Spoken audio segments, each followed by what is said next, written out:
The Toronto Raptors are under a lot of pressure this season as fans are demanding to finally see some output on the court. And if they don't, then perception of players are going to change and jobs might be lost. But who is under the most pressure in the Raptors organization this season? Let's get into it.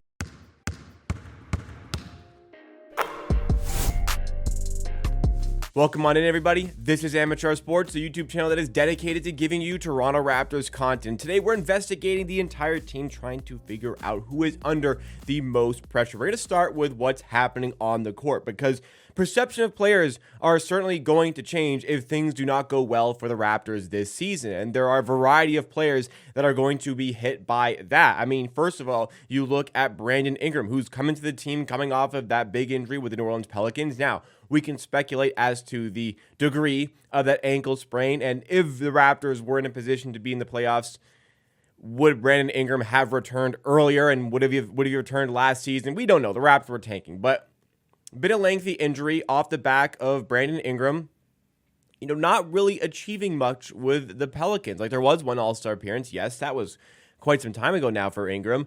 But as far as like the encore product, Brandon Ingram seemed to always be quite good, producing some really good numbers, but that never really equated to team success for the Pelicans for a variety of reasons, you could say, with injuries, with bad management. But some of the pressure is on Brandon Ingram, I think, for that. And now he's coming to the Raptors, or he's joined the Raptors, he's finally going to be playing for the Raptors this season, off the back of getting a contract that has been perceived to be too much money for the player. In fact, Brandon Ingram's own agency is claiming that it's basically too much money for their client, which is something I was not expecting to see an agency doing for their player. But hey, maybe picking up the agency. We got him money that nobody else was going to give him. A really bad look for the agency, for Brandon Ingram, and especially for the Raptors in a certain regard. But with that money invested into Brandon Ingram, the resources invested into Brandon Ingram, and the time that's being invested into Brandon Ingram here, the Raptors and the fan base is going to want to start seeing some output here. And I think that the minimum Brandon Ingram can really do at this point is produce what we would classify as like a near all-star season. I don't think he has to be an all-star. I think he needs to start like creeping up a little bit into the conversation. Like, does Brandon Ingram have a chance to do this? Because, again, there's a lot invested into this trying to work here, and a lot of money and a big contract. The pressure is on Brandon Ingram to perform, absolutely. But there's also more pressure on other players with the Raptors. I mean, you could really put this pressure on almost any of the main guys for the team. Scottie Barnes' max contract extension has kicked in. He is now making max money. We're not talking about a player on a rookie contract anymore.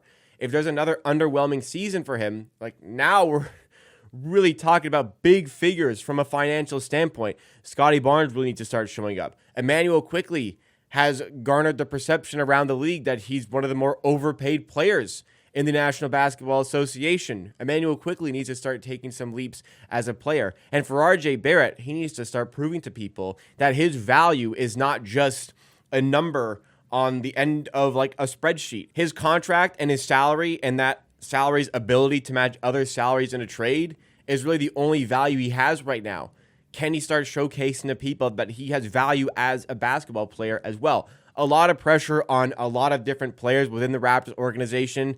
I think that the bigger levels of pressure fall on Scottie Barnes and Brandon Ingram. Those are the two bigger ones as far as players are concerned. But pressure also extends into the front office, and there's certainly quite a bit of pressure on Bobby Webster for the Raptors. Bobby Webster just got a promotion from general manager, of course, to general manager, but along with no title change, he gained a lot of additional responsibilities, kind of absorbing the team president role that was vacated or unwillingly vacated by Masai Ujiri when he was fired by MLSE and the Raptors. Bobby Webster took on all these responsibilities, but he also got a pay raise to do so. So it's a big job for Bobby Webster. And, I said it in some other videos here, as much as it's kind of a new person stepping up to like the head of the basketball operation for the team, I don't think that Bobby Webster kind of is inheriting all of the negative PR that's come from the moves the Raptors have made over the last few years with Masai Ujiri at the helm. But I also don't think that the clock is resetting from here.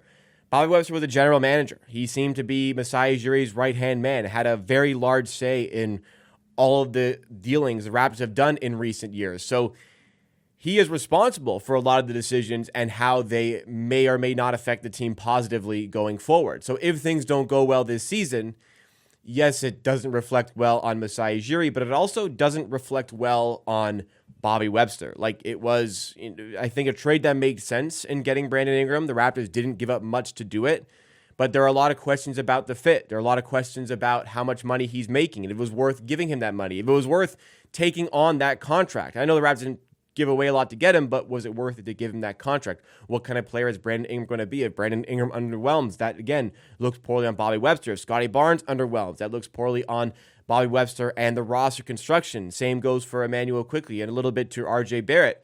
All this noise about trading RJ Barrett. What if they actually can't trade RJ Barrett because there's just no interest around the NBA? If Colin Murray-Boyles looks very bad in his rookie season. I'm not expecting all of these things to happen, but if these things don't go well, yes, that is a very bad look for the organization. In particular, it looks very bad for their general manager, Bobby Webster. But I think for Bobby Webster, like I said, it's not a blank slate with Masai Ujiri leaving, but the clock's not quite resetting completely.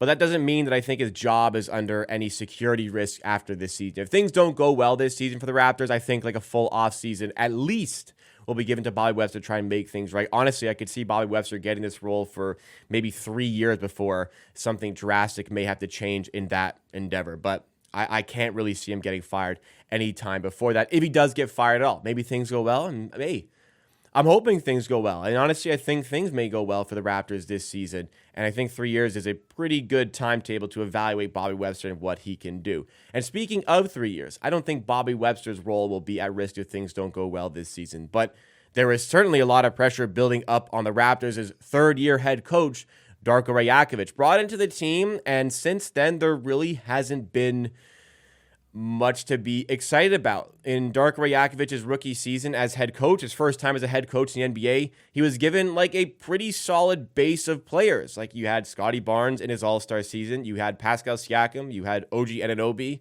Jakob Poeltl, Dennis Schroeder, who's not great, but the fifth guy, the fifth starter, and Gary Trent Jr. coming out. That's again not like fantastic players there, but like a really good four to work with. Like Scotty Barnes is a max contract player. Pascal Siakam is a max contract player. OG Anunoby is like a borderline max contract player with what he's making for the Knicks. And Jakob Poeltl just got a very large extension. Like there was a lot of talent to work with there. And that team fell off a cliff quickly that season. No pun intended. And it made the Raptors basically forced their hand into tanking and trading for Emmanuel Quickley and RJ Barrett by getting rid of OG Anunoby and getting rid of Pascal Siakam for a trade that didn't really capitalize on his value. And then from there wasn't much success. The Raptors tanked the rest of the way. But as a team refreshed going into a new season, again, last season, Darko Rajacovic's second season, there wasn't a lot to be excited about until the season was already gone and the team was tanking. And the only reason they were really winning games is because they were playing against teams that were out-tanking them down the stretch.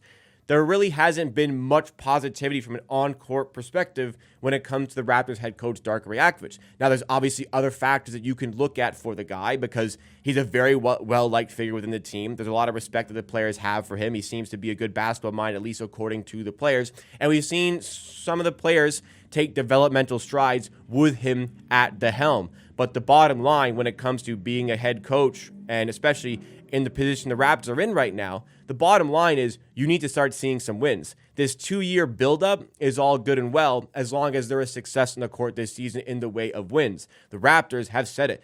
They have a desire to make the playoffs this season. The reports coming out that they're going to be buyers in the trade market this season. This is a team where the organization has an expectation that this team is going to be in the playoffs. If they fall short of that mark and even maybe miss out on the play-in tournament altogether, that's 3 years of Darko Rajakovic as head coach with no success to mention. So if things don't go well this season, I think Darko Rajakovic's job is certainly at risk. And as much as there's a lot of pressure on the players, a little bit of pressure on Bobby Webster in the front office, I don't think there is anybody under more pressure than Raptors head coach Darko Rajakovic because his job is on the line.